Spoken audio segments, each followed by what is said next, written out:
Hello there, my crafty friends. It's Ashley Pfeiffer, the maker behind Stamped AF.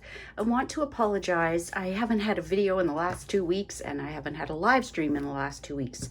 That was because of my prep, and then I got sick. So I'm so sorry, but I am back with a very quick treat holder. And I know when you're seeing this, Halloween has passed, which is why I want to share it. But I'm going to share a Christmas version. So this, because I'm going to give this to trick-or-treaters tonight, this is candy corn Jelly Belly, and these are some Christmas mix Jelly Bellies. So this thing could not be easier. I mean, maybe it could be, but whatevs. So comes together very quickly. If you decide to do a little extra, that's obviously extra, but seriously, all you need is a 3 1/4 by 11-inch piece of cardstock scored at 5 1/2. You need 2 pieces of DSP, and these measure 3 1/8 by 5 3/8. You need the Stitch So Sweetly dies, so 2 of those. If you can see here, that is how I closed this. You could put a Velcro dot instead of threading the bow through there. You need the double oval punch. You can see on this one I used the colors from the tags, so I'm replicating that. So let's get to it, because really this doesn't take long at all. So you can start by putting these in there, or you can leave them out. I just want to check. I did use some Stampin' Seal on the back of this just to keep it from sliding right on out of there. So we'll just put a little run. I wanted to get this video recorded before I actually give this one away, just in case there are any questions.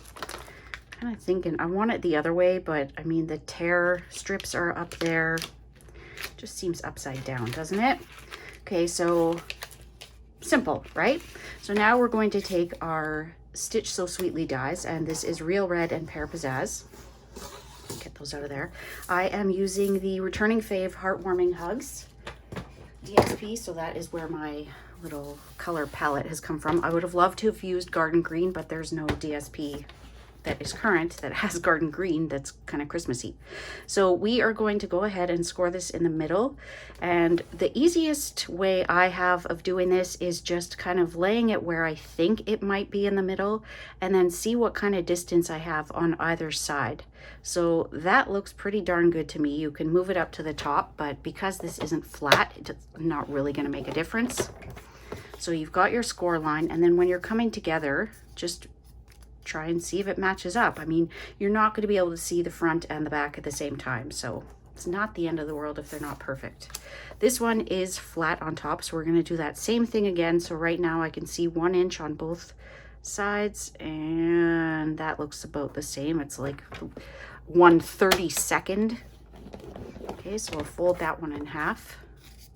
And this does hang over just a tiny bit, but I thought if I cut off the stitching, it was just going to look funny. So hanging over a little bit was better than cutting the stitching off. Now, I'm just thinking I probably could have adhered my DSP before I added the Jelly Bellies, but if you are a regular viewer of my videos, or if you've watched me at all, you know that sometimes the order that I do things may not make sense. If this is your first time watching me, welcome. I'm gonna lay this one flat so that we can get that right. Thinking I probably could have left a little more space on the sides, or taken this down to 5 1/4 instead of 5 3/8.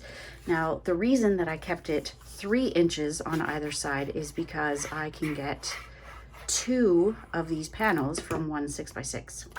But I might suggest cutting it down to 5 1/4, although you don't end up seeing the top until this is untied. So you do whatever you want. I am just merely suggesting, showing you my process. Okay, so that is that. We're going to take our Real Red, and we're just going to add some adhesive. We're just gonna add some adhesive to the back here, lay this down.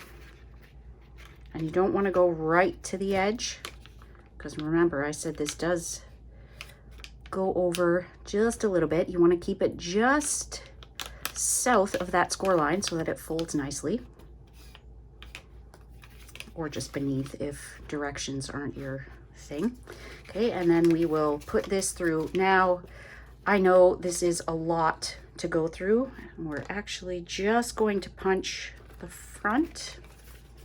Kind of sucks that you can't just open it, but you could absolutely use a Velcro dot or whatever you want. I'm thinking now I probably shouldn't have put those Jelly Bellies in. I almost called them M&Ms. Okay, so let's get these in here and then we'll punch.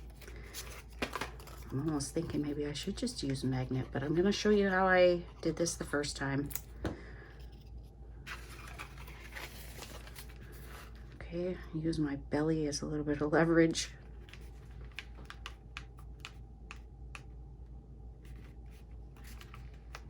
Okay, so there we go. And now we'll just, I'm using, I believe this is a 1/8 circle punch.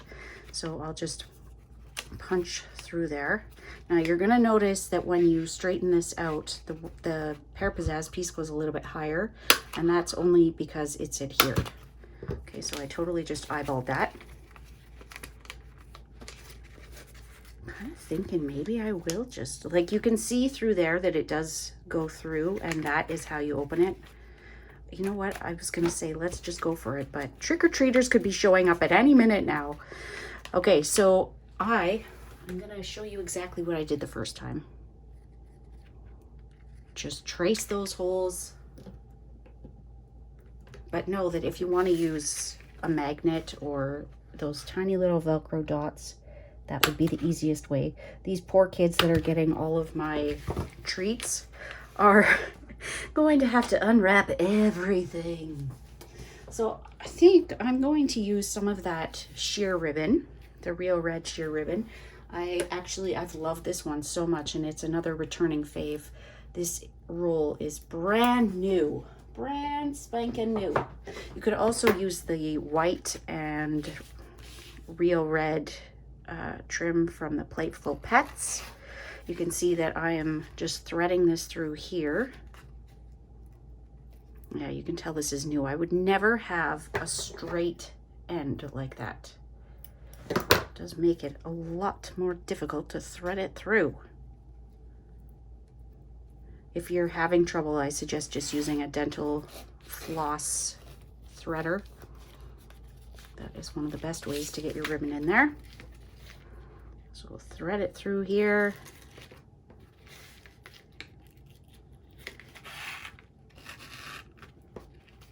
There we go. Pull it taut, not tight. You don't want it to rip. And we'll tie a nice little bow. So these would be great for teacher gifts or coworker gifts, or just a little something maybe to have for someone maybe that pops by. I mean, they are jelly beans. They're not the most adult treat in the world, but they're cute. And who doesn't love a jelly bean every now and then? I'm not sure why, but I need to cut this at an angle this way. There we go. Could put a couple little gems on here, but we are going to stamp the sentiment. And you may have noticed I had a little piece of holly and some berries. That is Mossy Meadow and Cherry Cobbler, only because they wouldn't have popped on this Real Red. So I am going to stamp, and if you're wondering where that's from, I chose my sentiment, Very Merry, from the Sweet Little Stockings, and that's where those dies are from. And I know this, I'm very well aware, because Creativity Delivered this month was using this bundle. So I just die cut those a lot. So instead of heat embossing, I'm going to use my Whisper White craft ink. I shouldn't say instead of embossing, because if this isn't as dark as I want, I can go ahead and add some embossing powder, but you know what? I think that's good. But just so that you know, you can use the Whisper White craft ink in place of Versamark, if that's the look you're going for. I don't love using my heat tool in a video or a live, especially not a live. You see what I did? I'm kind of a red smurf. I was doing the Festivity Delivered Facebook Live today and went to open my Real Red ink and dropped it. and caught it with those 2 fingers. And how I didn't get real red ink all over my floor and my clothes is a mystery, but I'll take the little red smurfed hands over having real red ink everywhere, because if it got on my floor, oh boy, it'd be in trouble. Okay, so you can put this wherever you want. You can put it right in the middle. I kind of like it down at the bottom. The Whisper White ink does take a little bit to dry, in that it's kind of similar to Versamark that way. It stays wet a little bit longer than most. And now, because I didn't add adhesive sheet to these, I am just going to put a little bit of glue. I don't know if you can see, but there's this beautiful little split in there, and it's actually see-through. Like, it's die cut. Do you see? You can see my glue popping through there. So if you have that issue because you use too much glue like me, just take the pointy end of take your pick tool and get that out of there. Now we don't want to go too close to that Very Merry, because we want the berries to not compete. And they are so small that you couldn't even use a dimensional unless you wanted to use a very, very tiny piece. So I am just going to put a little bit of glue on here, kind of thinking I should put it on there instead, because now I have to lift that. So I'm going to use my reverse tweezers. There we go. When you have something tiny like this, of course it fell the wrong way. When you have something tiny like this, it's nice to be able to grip it. So I'm going to kind of hold that there, let that go. And I want these to pop a little bit more, so I am going to use my Stink of Wella. To normal folks, that's Wink of Stella, but someone said that ages ago and it's just kind of stuck with me. So I'm going to go over both the holly and the berries. I must have had a whole bunch coming out, because my berries don't even look red anymore, but so cute. So had I not talked so much at the beginning, that would have been super fast, right? Now, I will say that having all these little characters in there fills up that space. It feels like we have a little bit too much white space, so I probably could have moved this up, but it's too late now. I love showing you the things that I not necessarily have done wrong, but things that could improve. So there we go, 2 very quick Jelly Belly treats. I got these at Dollar Tree, and this one is going to one very lucky trick-or-treater tonight, I hope. Anyways, thank you so much for joining me. If you live in Canada, you're not yet working with a demonstrator and need any Stampin' Up! Supplies, I would love to earn your business. You always get a free gift every month. Last month was free shipping. This month, you're going to choose your own gift. So anything up to $11 before taxes and shipping. If it goes over, you can pay that difference, but that is just one of the perks of shopping with me. I hope you have yourselves a wonderful week, and we'll see you soon. Bye.